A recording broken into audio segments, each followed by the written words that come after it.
hey, my coworker's trying to get me to play Magic, the card game, but I don't think my street cred can handle it. Got any suggestions? That's from Too Cool for Cards. You don't have any street cred. Yeah, well, first off, guaranteed, if you listen to this podcast, you ain't got no cred. I'm sorry. I love you listeners, but come on, you ain't hard. But also, more importantly, you don't know what it's like on the inside. More importantly, fuck your street cred, because like that shit's gonna keep you from doing all kinds of cool stuff that you would otherwise miss out on, like playing Magic. And by cool stuff, I don't mean in the traditional sense, where anybody would ever look at you and say, "Oh, that's a desirable sexual object." But you'll probably have fun. Griffin, you don't think ability to play Magic is a trait that people look for in a sexual partner? I don't think anybody has ever perused somebody's swamp deck and gone, "This person is fuckable." Highly fuckable. Now, I'm going to disagree, because I've been to PAX. Mm-hmm. I'm going to disagree with you. I think that's probably happening. I do want to, if I had someone who was trying to get me to play Magic, I would probably do it. My problem is that I'm a 31-year-old man. I live in my house. And I mean that better than living outside your house. I mean that in the hermetically sealed sense. Okay. Yeah, like Justin, I live in my home. Justin is sealed for freshness inside of his house. Right. That's how I keep my cherubic look. Is I don't let myself get exposed to the elements. His front door is tamper proof. So yeah, no one's getting in here. Real talk. If I had the only reason I'm not playing like super nerdy ass board games in Austin is just because I haven't met a group of people to play those with yet. Like, you can't be afraid of this. Here's the emails. Thing. I've realized recently that it's a lot like trying to find what I imagine trying to find like a drug dealer or buying or selling drugs. There's a lot of like innuendo and like raised eyebrows when it comes to like D&D. A new guy just started working at the theater, and like we were talking about like video games, and Dragon Age came up, and somehow that led to this like, have you ever played Dungeons and Dragons? And it was like, I mean, I may have. I remember when we were trying to find out if our group of friends in Huntington would be interested in playing the new D&D, when like this was a few years back, and like this was a conversation. It was like our cool going out drinking buddy group of friends that I don't think we'd ever even played like Risk with or anything like that. Like, trying to broach that subject with them is like two fucking intelligence agency officers like trying to drop secret codes at each other. Like, hey, have you ever watched Lord of the Rings? Like, do you like that, like, swords and shit? Yeah, hey, what's that all about, huh? Like in like Willow, like goblins, and just like, hey, do you like Candyland and Just sorry, interruption or anything? What if we? Can you imagine a world in which someone just like knocked on a door and was just like, I love Dungeons and Dragons, and I think you do too. Let's do this. Oh, okay. Oh, where are you going? Suddenly, it's out here in the light of day. Mm-hmm. Oh, it's a lot more attractive than I would have thought. Here's what's up. And I used to feel this nerd shame in a big, big way.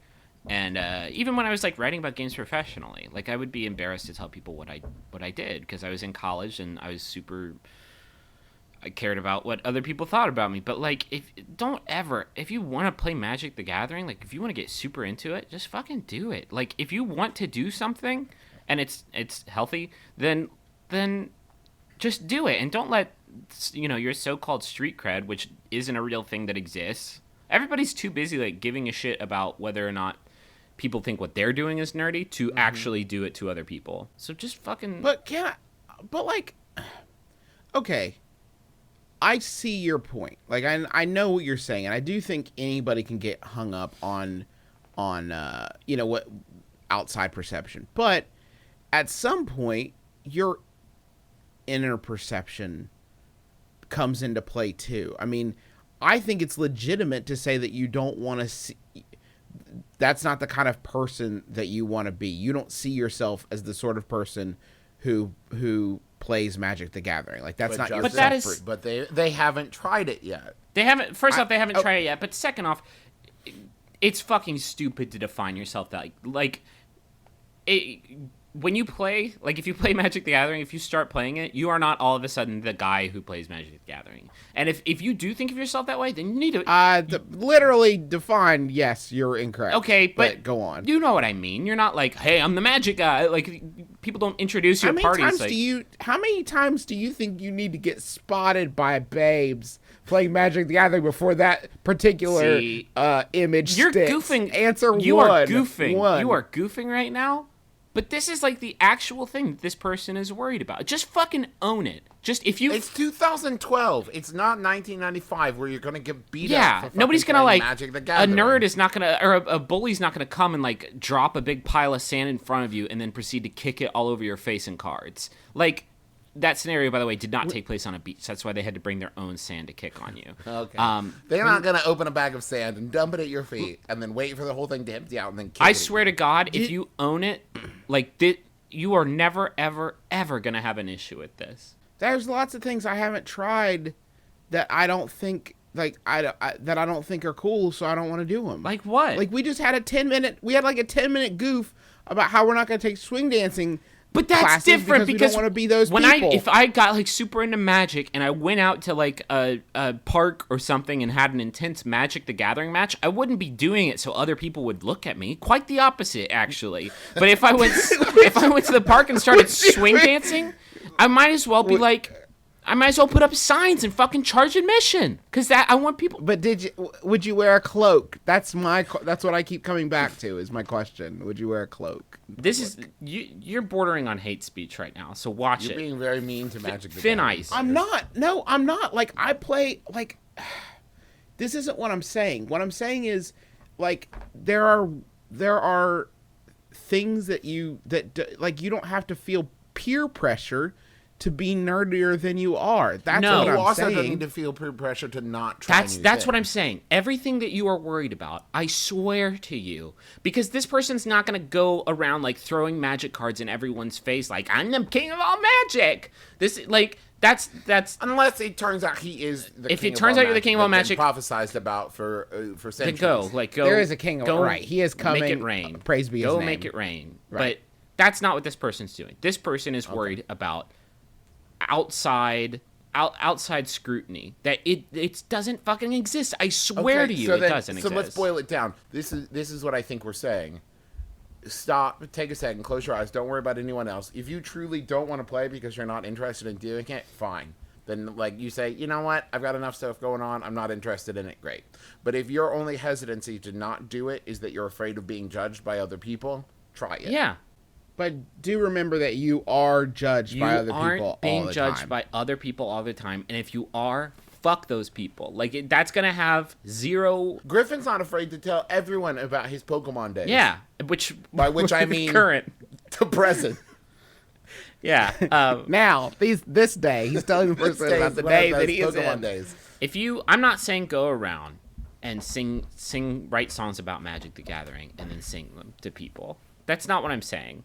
Because then it's a fetish, but don't be afraid to do it just because somebody walking by might tweet about it. Like fuck it, man. Life is way too short. What if Steve Buscemi plays Magic and you don't get to be friends with Steve Buscemi because he wants to play Magic the Gathering with you and you're afraid to try it? If you're not embarrassed about it, there's nothing anybody can do that's going to that can hurt you, right? Like. You're doing it, you're owning it, you're living it. That's great. What I'm saying is, if you're embarrassed about it, like it doesn't jive with your own sense of self, then you shouldn't feel like you have to do it. Like it shouldn't, like it's okay to think that things aren't for you or they're not how you want to conduct yourself, I guess is what I'm saying. I'm just saying everyone should watch the hit Jim Carrey movie Yes Man. Yes. Don't watch the Yes Man. Yes. Don't watch Yes Man. Watch the Yes Man. Say yes. Okay. Because it's the sequel to Liar Liar, which everyone loved. Why didn't they just call it that? This is literally, we had this conversation on the last podcast, and I edited it out. About Yes I Man? swear to God. I won't have it again. Nobody's going to give a shit. Just play Magic cards. Everybody play Magic cards. This podcast was sponsored by Wizards of the Coast. Thank you, Wizards of the Coast. They are paying us exclusively in energy, so... I feel like I maybe didn't make my. I understand what you're saying, but there is because I do review video games for a living. But like, there are levels of being nerdy that I can't get in. I'm overweight. Like I've got some strikes again. I'm pasty. I've got some strikes against me. There are levels of nerddom that I cannot embrace as a rule. I played Magic a couple times in high school. Like, sat down, had somebody walk me through it, teach me how to play it, played a game or two. Wasn't for me. Like, it wasn't something I picked up on and I've continued on to this day. But, like, leading up to it, it was my friend Eric, and he kept saying, like, oh, come on, it's really great. And I didn't want to play it because it was, quote, uncool. Yeah. And then I played it and was like, oh, I could see where someone would totally get into this. But this is not for me. This is not something I'm going to dedicate my life to. But, like, okay, here's an example. SCA guys, right? Mm-hmm. Society of Creative Writers. They're in the park. They've got lances. They've got armor, and they're morphing, I think is what it is. They're morphing. They're anamorphing is what they're doing. Do I think that would be fun to do for an afternoon? Of course I do. But I also know, like, you can't unring that bell. That's a bad example because that is tantamount to medieval swing dancing. Yeah, basically, yes, true. Right? You could do it on your lawn. Nobody and does not. Magic the Gathering as performance art. So if someone can figure that out, I will kickstart it. If there's a thing, if you play, what I'm saying though is if this person plays Magic and really likes it and it makes him happy to play it, don't feel.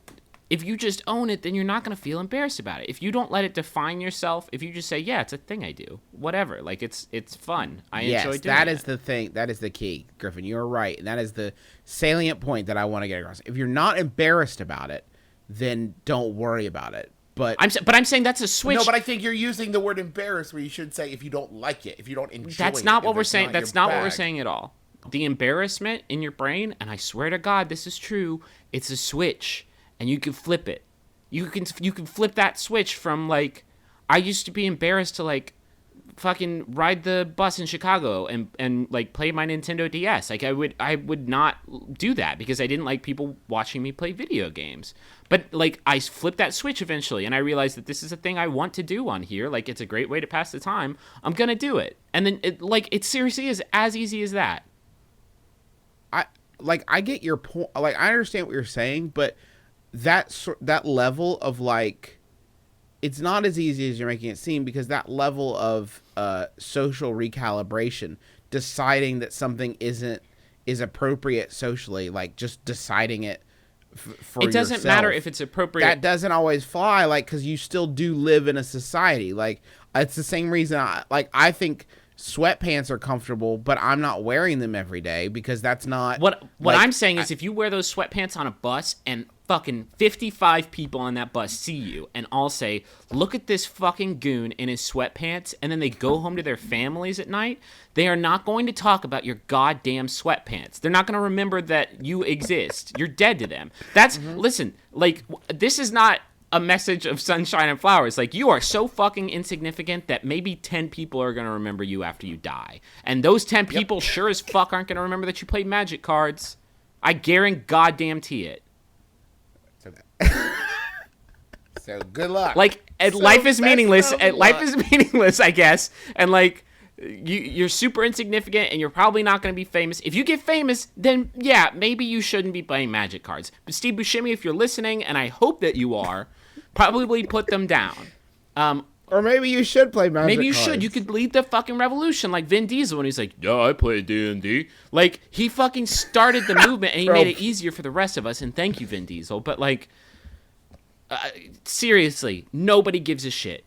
Zero people give a shit. There are zero shits to be given. Unless you wear sweatpants every day. No, even then. No, Griffin, I'm sorry. I have to stand my ground. It's so extreme that I could walk around Austin with 10 fake dicks attached to my body. And I could run around, and I could be the fun guy who runs into people and slaps them with his fake dicks as he jogs down the street. I could ride a fucking Jazzy, and I could use a giant fake dick as a lance, and I could run it into people. I could beat someone to death in the street with a fake dick, and in a year and a half, nobody would remember me. This is like, you think I'm joking, but I'm being 100% serious. I could be the fake dick murderer, and I would not be remembered. But what I'm saying is that, yes, while you may be technically correct, that behavior becomes your defining aspect. Nobody's going to say, man, the fake dick murderer has gray hair. It's just not going to be something they know. You're right. But what I'm saying is, in 10 years, they're going to be at dinner and someone's going to say, do you remember the fake dick murderer? And the other person's going to say, no, I don't. I don't remember what my wife looks like. And I've been away from my house for 6 hours.